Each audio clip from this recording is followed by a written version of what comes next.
will see a lot more here because I am having a lot more access rights. And you can see there are already some experiments ongoing, and as you can see, the Castle1 team already did some work. It's the most prominent the last days, and they started the same way as I'm showing you here. They made this dashboard inside the Scratchpad folder, and after being nearly ready or mostly ready, mostly done with it, we just move it into the main folder where it is public to everyone. You need some editor rights to do this, and I have added a group. Let me see where it is. Teams, NuLib Initiative, KJSIEIT. I don't know how to pronounce it properly. There's one account missing for now. I don't know, maybe he didn't log in yet. We were talking about this yesterday, I think. Yeah, so everyone in this group has access to the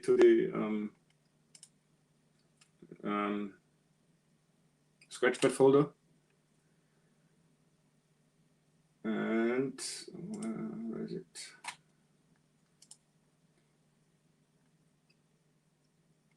Scratchpad folder. You can see here. Permissions. There you are. And you can see there are some other teams with access rights, and they are producing dashboards themselves. So it's not a classical sandbox, but kind of. You need to be a bit careful in there. You can open any dashboard in edit mode and see who has done which queries and how they configure their dashboards. But any change will be live for other teams also in their dashboards. Yeah. I need to get to step back a bit from the dashboard generation. You can, of course, you can start with already existing decoders, but I think for your upcoming satellite, it will not be possible to build a dashboard until there is a Satnogs decoder in the repository, because the data is generated by Satnogs decoders in Satnogs database, Satnogs DB. You can't generate any query without actually having data in the influx DB. Is that understandable?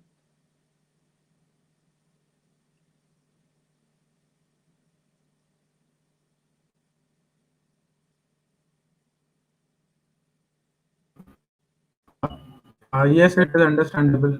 Patrick, carry on. Sorry? Carry on, Patrick. We understood that. Okay. So you're okay with it, yes?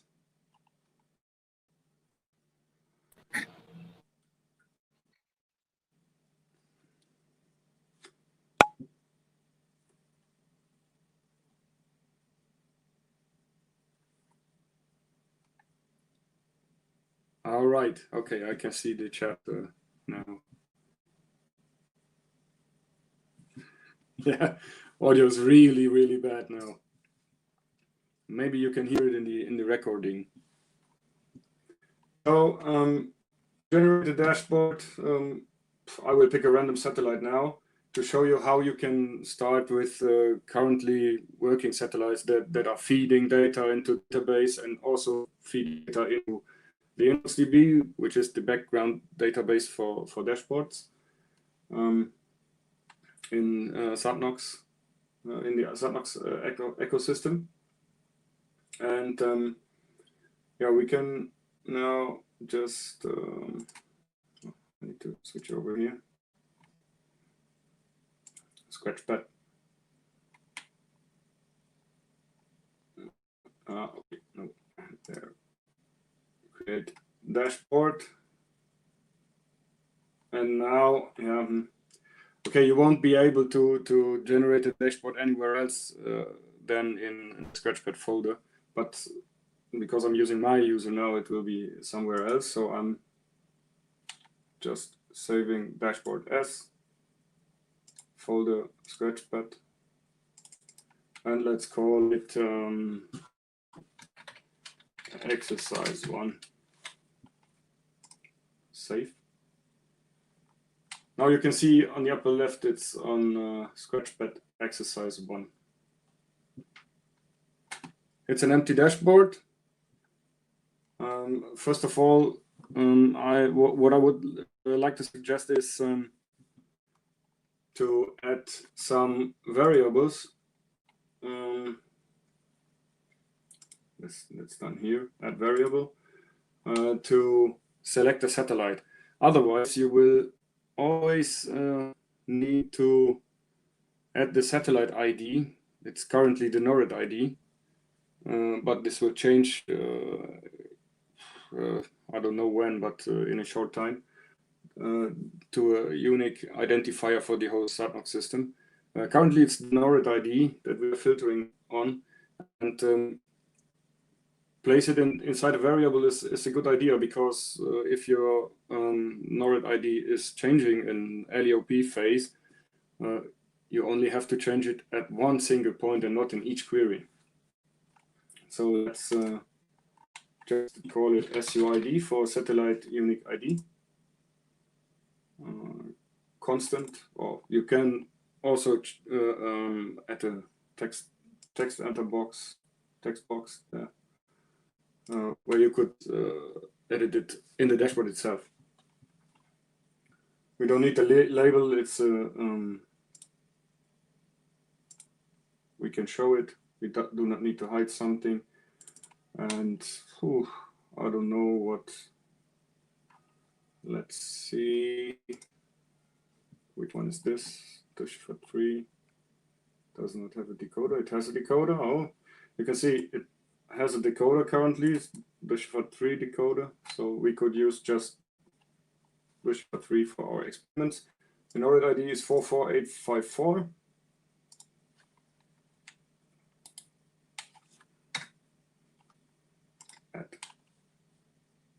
So save is always a good idea. You can always add comments on your changes.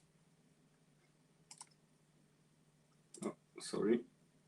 Go back to the exercise dashboard, and you can see the variable on the upper left. You can also add some more and make a drop-down box to filter. This is done, for example, for the Fox satellites. You can choose which data is shown, or if all from all Fox satellites is shown. Yeah, but this is basically the idea behind SUID. It's a placeholder for the NORAD ID to make the queries a lot easier to edit. Now we can add the graph panel or query, whatever. Let's start with choose a visualization, make a graph. And this is a very nice editor. It's not capable of all of 100% of the needings, but it covers a lot. So it's a good idea to start with this. There are some things that are configurable, like panel title, the axis, and so on, but it's pre-configured to show some good graphs initially. So this is the visualization, there's the queries, and now we have nothing in the query, it's just some values in here. And from default is the default database. You can also change it over here, but we can keep it as default. Select measurement means which satellite, which NORAD ID. Now you can see there is the variable SUID. I could also choose one of these existing knowledge IDs in here. We can find for 854 also in this list. But I have to do this in each query I'm adding. So it's not very good. So let's just select SUID where you can add decoder version from an observer, from a special satellite, a source, a station, or whatever. You can see station.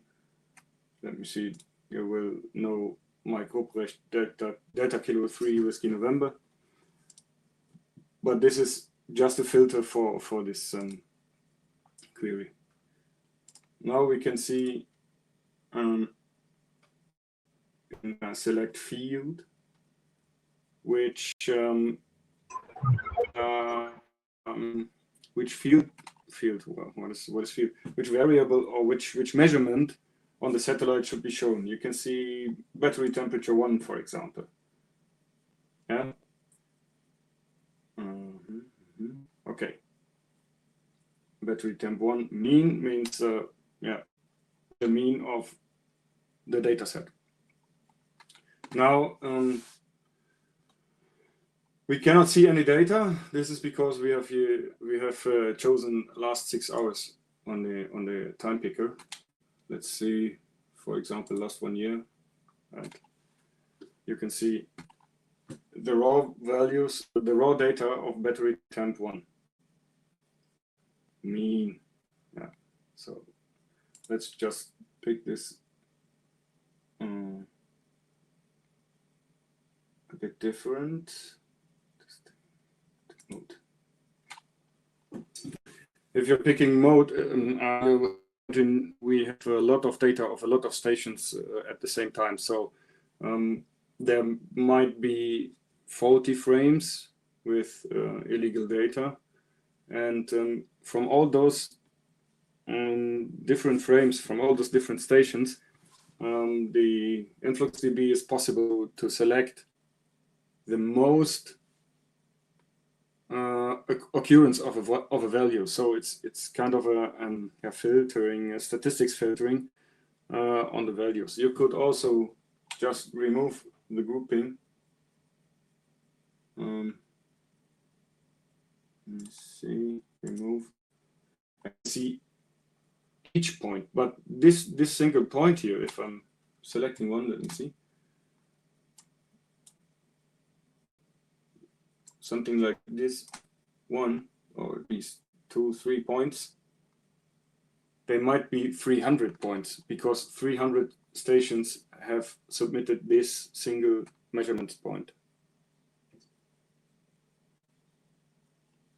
This is not displayable because they are all at the same time and with the same value. But if there would be one station sending this data point like what is the scale here? Like 20, and all other stations say no, it was 13. Mode makes it appear as 13 and not as 20 or something in between. A mean would calculate 13 plus 20 divided by 2 or 200 or whatever. The mean data set contains. The grouping is also very important. Select observations mode. And let's pick 1 year data. It's also important if we select data from 1 year, for example, or even more. Let me see if there's more data. I don't think so. Last 5 years, no, there's no. But there are satellites that are transmitting data since a few years now. It's not displayable on any display. The pixels are not, or the monitors are not wide enough. You can't display it. So you need to somehow group all those values. and there's interval. This is configurable, but it's not easy to say what would be the correct interval for a battery temperature from a satellite. If you're doing statistics on PC servers or PCs, you know I have a measurement every 10 milliseconds. So I know anything in between can be grouped. But we do not know when we will be able to receive a correct interval from a satellite. There might be hours in between. There might be seconds in between, or even milliseconds in between. So this is a default interval, and I didn't change it yet. I have done some experiments on it. It makes the graphs a bit nicer, but yeah, you will get a feeling of it once you're around with it. So choose whatever fits best for your application. Yeah, that's basically it. We do have now a panel with the graphics. We can add some mathematics on that to calculate the correct values, like was 13. I think it is in degrees, but yeah, let's divide it by 10, and we are in the range -2 up to 2 degrees Celsius for the battery temperature. You can add mathematics, whatever you like. There are some pre-configured or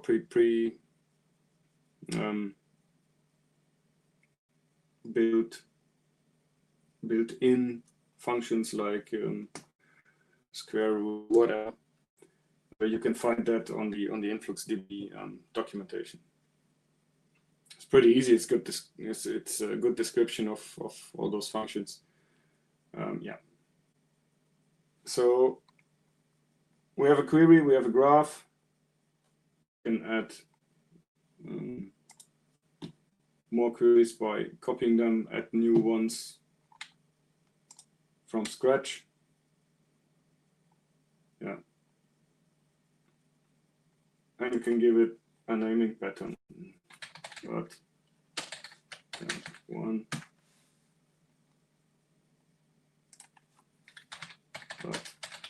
One.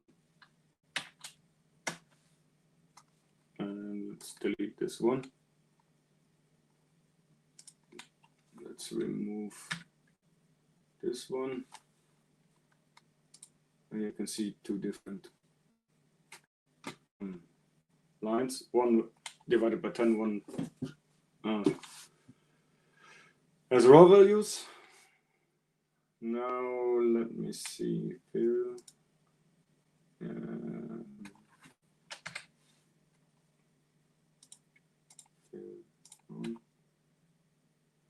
Let's fill it. Now the point connected all over the place. That's also a decision you have to take.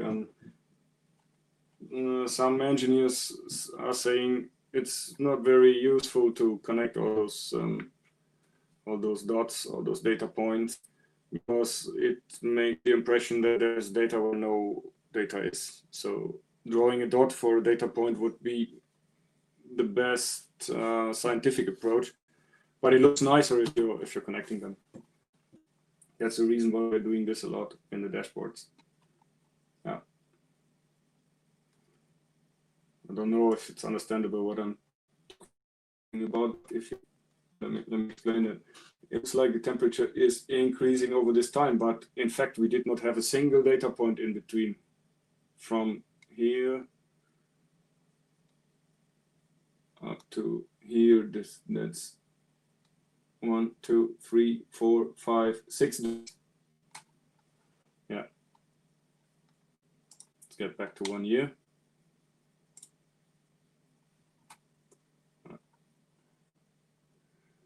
So let's configure some other things. Visualization. You can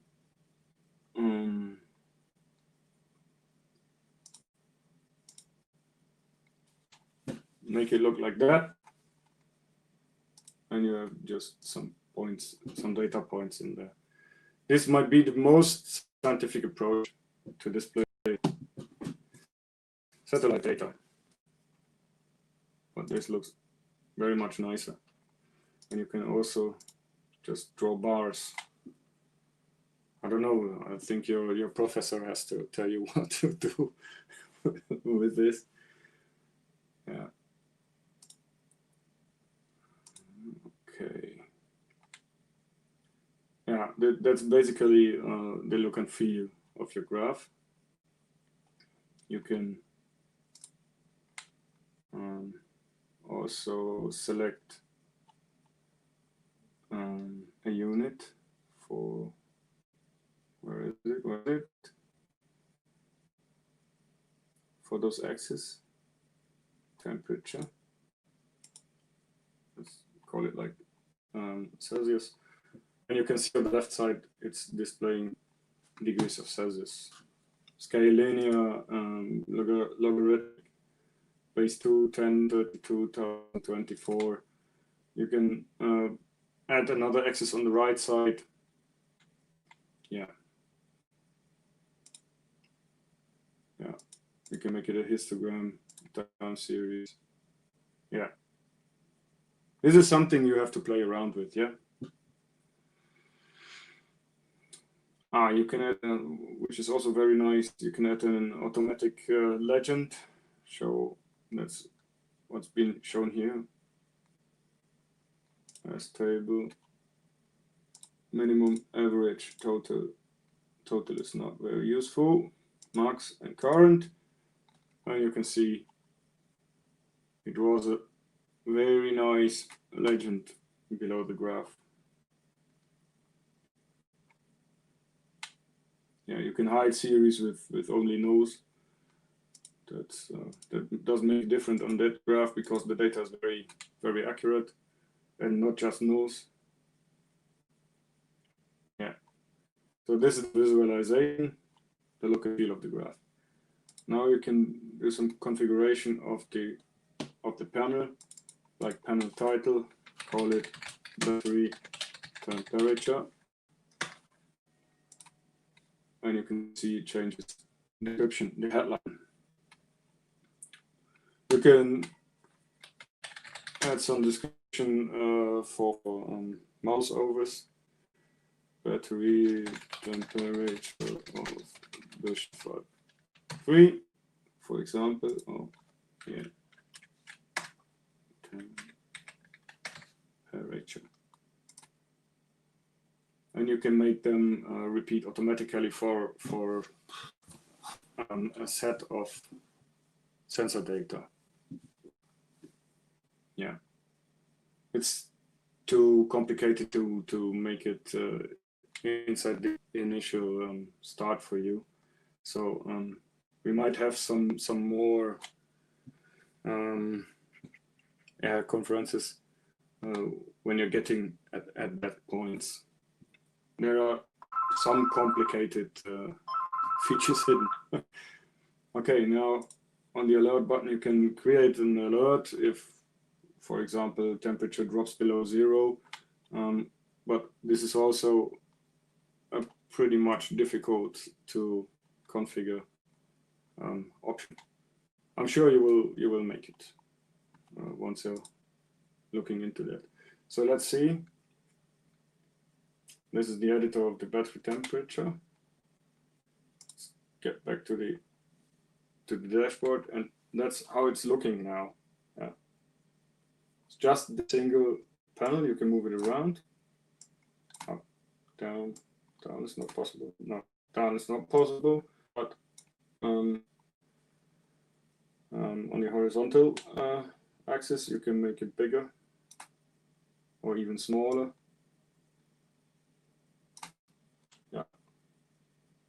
Yeah, that's basically a start of adding a dashboard. So now, if I would like to ask if you, I can see the info button. That's where our mouse over text is located at. Nearly forgot about that. So I would suggest that I'm open to questions, and maybe I can give some more details on whatever you're interested in.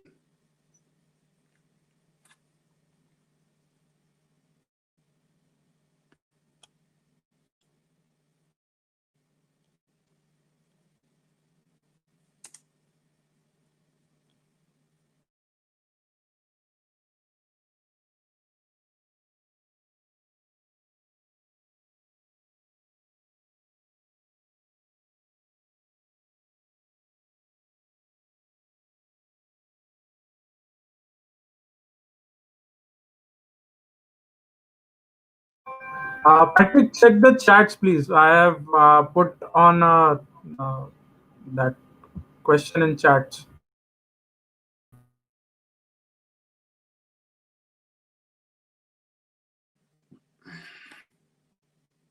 Wait, I just read your question. You can add the formulas in the math.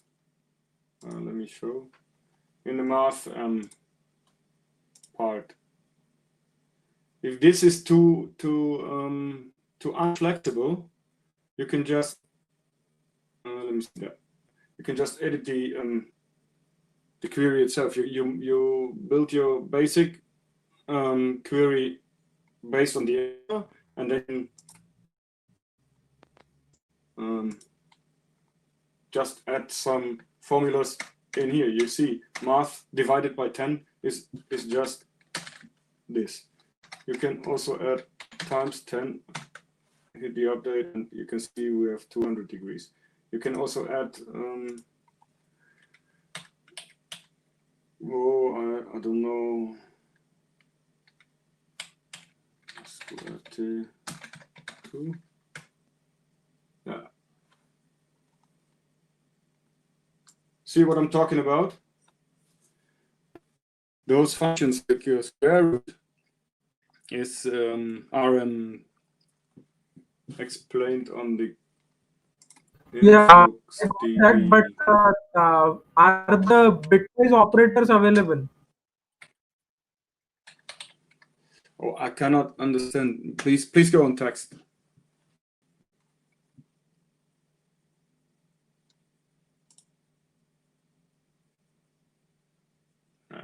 You can find it here.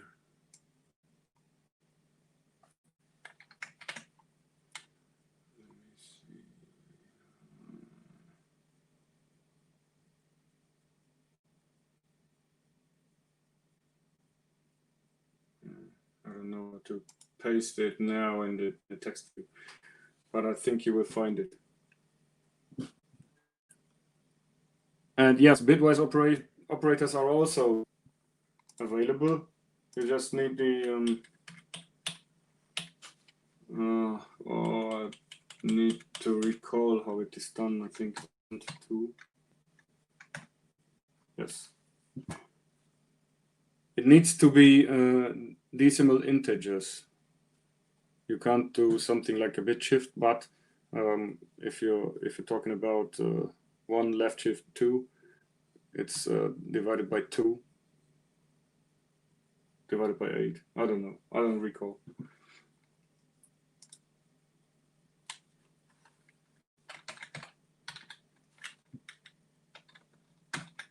This won't be possible because, yeah, it's not allowed to. You're just allowed to use integers.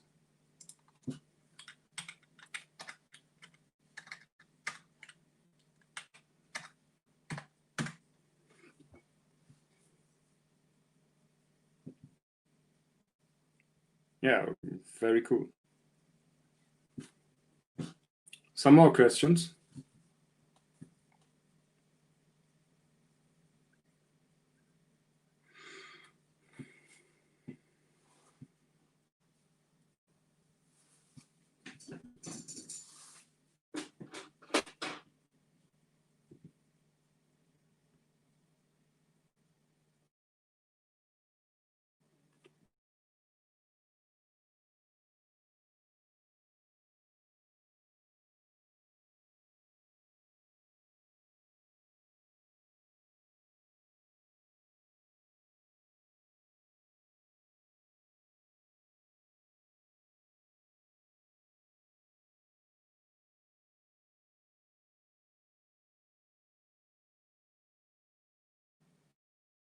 sure.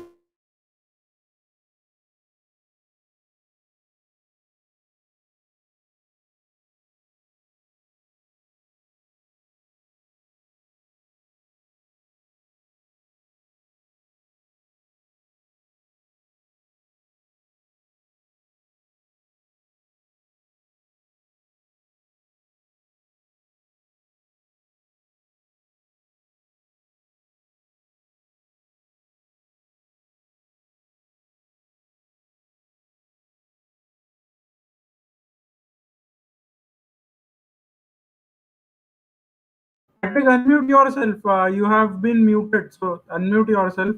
You aren't audible.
Patrick, Patrick, you aren't audible, and even your video is off, I guess.